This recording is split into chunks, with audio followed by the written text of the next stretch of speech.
ये ध्यान सूत्र है, meditation is moving beyond body, beyond mind, beyond spirit into nothingness. ध्यान अपने शरीर से परे हटना है, मन से परे हटना है, अपनी चेतना से परे हटना है और शून्यता में प्रवेश करना है, नथिंगनेस।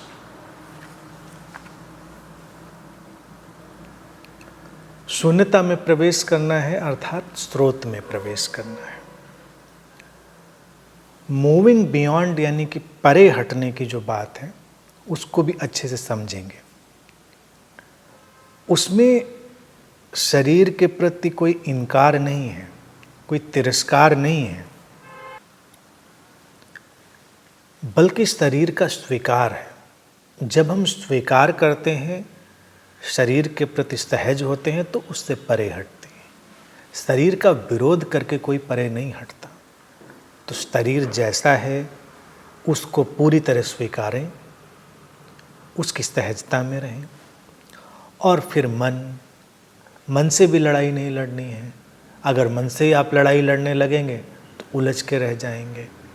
मन एक शरीर की तरह ही उपयोगी संरचना है, वो रहेगी। परे हट जाने का अर्थ है मन के प्रति पूरी तरह सहज हो जाना और उसको बस उपयोगिता मात्र रह जाने देना। लेकिन सूत्र कहता है कि अपनी स्पिरिट उसके आगे भी मूव कर जाना है, उसके आगे भी जाना है। यानी कि जिसे हम अपनी चेतना की तरह अनुभव करते हैं उसके परे जाना। जिसे हम अनुभव करते हैं वो वास्तविक नहीं है, वो रिफ्लेक्शन है, प्रतिबिंब है। जिसे हम अपने शरीर और मन में चेतना की तरह अनुभव करते हैं उसके परे भी कुछ है। ये जो व्यक्त हुआ है इसके पीछे कुछ अव्यक्त है, वही नथिंगनेस है, वही शून्यता है। तो सूत्र कहता है कि जब हम जागरूक होंगे, सहज होंगे, तटस्थ होंगे, शरीर, मन और चेतना को उतनी ही जागरूकता, सहजता और तटस्थता से देखने लग जाएंगे, जीने लग जाएंगे, तो बड़े स्वाभाविक रूप से हम उस शून्यता में, उस नथिंगनेस में जाएंगे। शून्यता अर्थात वो अव्यक्त स्रोत, अनमैनिफेस्टेड सोर्स। और वहाँ पर हमारी सारी संभावनाएं, हमारी सारी पॉसिबिलिटीज इकट्ठी हैं, सोई पड़ी हैं, प्रसुप्त हैं।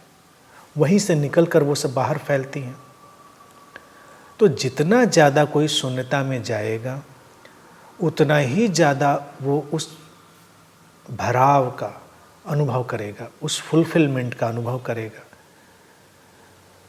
जब हम नथिंगनेस में, शून्यता में प्रवेश करेंगे तो उसका अभिप्राय इतना ही है कि न हमारे ऊपर शरीर का बंधन है, ना हम मन के उसमें बंधन में है, ना हम चेतना के किसी कॉन्सेप्ट के बंधन में, किसी भी कॉन्सेप्ट, अवधारणा के, अनुभूति के, अनुभव के बंधन में नहीं है। और जहाँ पर सब अनुभूतियाँ, सब अनुभव तिरोहित हो जाते हैं, वही शून्यता है, वही अव्यक्त सत्ता है और वही हमारा वास्तविक स्वरूप है जो नेमलेस और फॉर्मलेस है। ध्यान में हम इस तरह से जब जाते हैं तो उसी अनाम अरूप सत्ता में ठहरते हैं और वही सबसे संभावनाशील क्षण होता है जहाँ से पूरा जीवन अपना विस्तार पाता है।